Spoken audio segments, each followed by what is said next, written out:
Hey guys, what's going on? Andrew coming at you. I wish I didn't have to make this video, but we have to talk about what happened in Memphis with Tyre Nichols. May he rest in peace. I have been sounding the alarm on American police now for years. I've done many videos talking about it, especially comparing how American police operate versus how Swedish police operate. As someone that has had a personal experience in the United States in this situation where I was doing nothing wrong and was harassed by police. I mean, it gave me almost like PTSD. And I was a white dude, right? So there's major issues in the United States with how police operate. And so we're going to have to go in and talk about it. A lot of times I compare not only American police to Swedish police, but how just police operate in Europe in general compared to how police operate in the United States.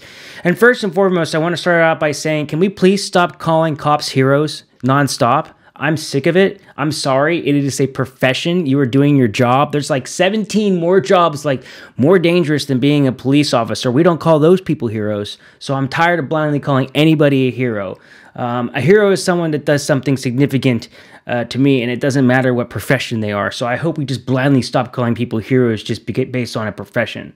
You know, a hero can be anyone. But I'm not going to call you a hero. Just do your job. And do your job well, because I have not seen that happen for quite some time. And although that kind of sounds a little bit mean, I do want to say that I feel bad for a lot of good police officers at the same time that see these bad police doing what they do. But here's the thing. There's plenty of good police officers that aren't saying anything either. And part of what I think is, I don't think it's possible necessarily to be like always a good person and be a police officer at the same time because of the problem with policing, right? Because even if you're a police officer, you might harass a homeless man off the street because you're just being told what to do. So I think that there's tactics and trainings and issues with how police operate that allow them to be more and more aggressive, and that is a complete and total issue. So we got to go in, we got to talk about it. But I can tell you that the problems that are happening in the States, yeah, there are bad apples. I'm sure in the Swedish police force, things happen. I see about it. I've heard others talk about it where they still like they were targeted by Swedish police just based on the way they look.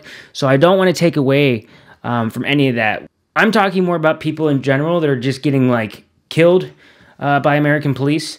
And if you look at the Tyre Nichols case, to me, it's insane that they just yanked him out of the car and started beating him. I know they're charged, the 5 police officers are charged with murder 2, but I really think there's a strong chance that there could be a murder 1. It almost looks like from watching the video that they like knew who they were going after and they picked them out. There's a rumor going on now, and keep in mind this is just a straight up rumor that maybe somehow Tyre could have known somebody from the police force. Maybe he was dating someone that they used to be married to a police officer. Somehow he had a relationship maybe to someone and inadvertently got targeted for this reason. I don't know if that's true, but it's hard for me to believe that he was just a random person. I'm not saying that he did anything wrong. I think he's completely innocent, but I think he was targeted by the police officers. But what really struck me about the video is this. We see a couple tactics in this video that I think that police do all the time. One, these 5 men beat this man to death. I don't think that necessarily was the first time that they've done something like this. They were way too nonchalant about it. That's number 1. Number 2, after they beat this man to death, they had no compassion to help in any way, shape, or form and see if he was okay and give first aid. But neither did the first responders that showed up, interestingly enough. Kind of seems like a brotherhood of people protecting each other. Kind of feels like if you're a police officer and you screw up, everybody is going to have your back. And that's the way it's always been. But it isn't like this in other professions, but it's always been this way with police. And that needs to stop. Now, in this case, I'm happy that they were swift to what they did, but the things that really stand out to me is, 1, they were yelling, "Stop resisting," while beating him and holding down his hands. And this is what I believe is a police tactic for many years, which people don't talk about, which I will talk about now because I'm frustrated. Police yell, "Stop resisting," while they beat you so that they can then say that you were resisting and it comes up in court. This has been something that police have been doing for many, many years. I believe in this case, when they were yelling, "Stop resisting," and beating him, they knew they were wearing body cameras, but they knew that maybe accurately you wouldn't be able to pinpoint every single punch or hit they were doing. What really made it work out negatively for these police officers has to do for the fact that they didn't know that there was a street cam video. But that is one thing. And I think this whole police force needs to be investigated, because if this is happening with just 5 guys, can you imagine what else is happening? And you know what else I thought about? How many men have been beaten to death by police in the United States over the last 20, 30 years? There was no body cam footage. Isn't it interesting that all these police officers were fired as soon as that street cam view was found out? As soon as they found out there was video, they were fired. I believe that if there were no videos, these police officers might have been suspended with pay and then would still be in the police force. Or they would be able to leave and go to another police force. Can you imagine? Can you imagine that? So this is the result of militarizing a police force.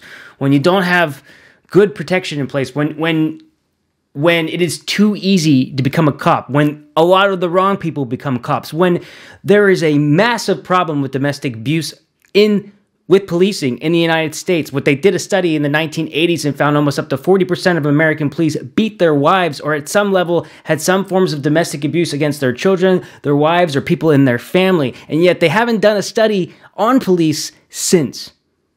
So there are a problem with policing, and there are a problem with people that become police. But there also are plenty of good police. And I'm happy that there hasn't been violence in the United States.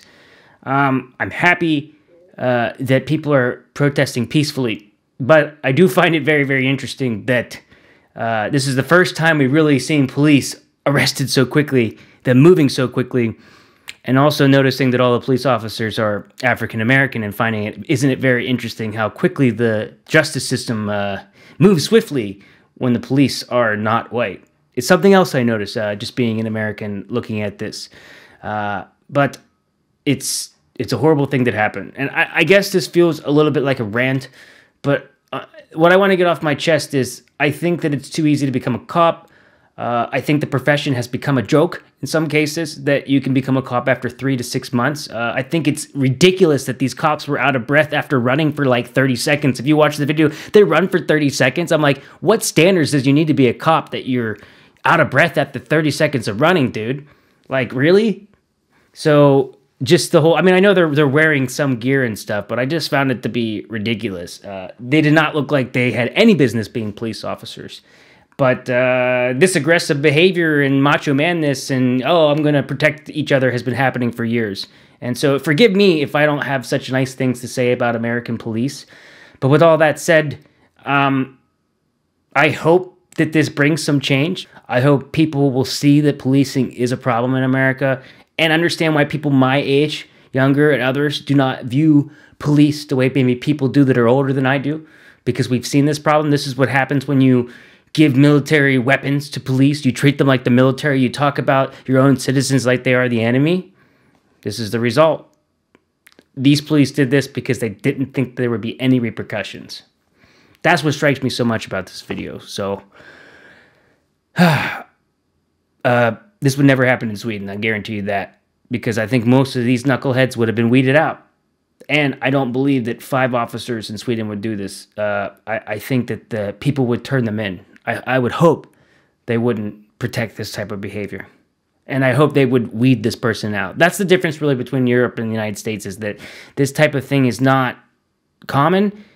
Not as common, but it does happen. I want to make it clear, it does happen.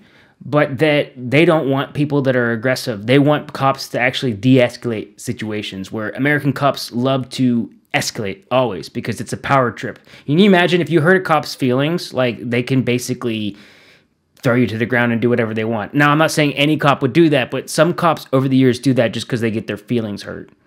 Grow up. All right, guys, that's all I got on this topic. Sorry if I seemed a little bit grumpy and angry in this one, but yeah, I think it's Americans' police job to actually serve and protect the community. And until you do, I'm done with the compliments and calling you a hero. Go out there and do your job. That's all I got.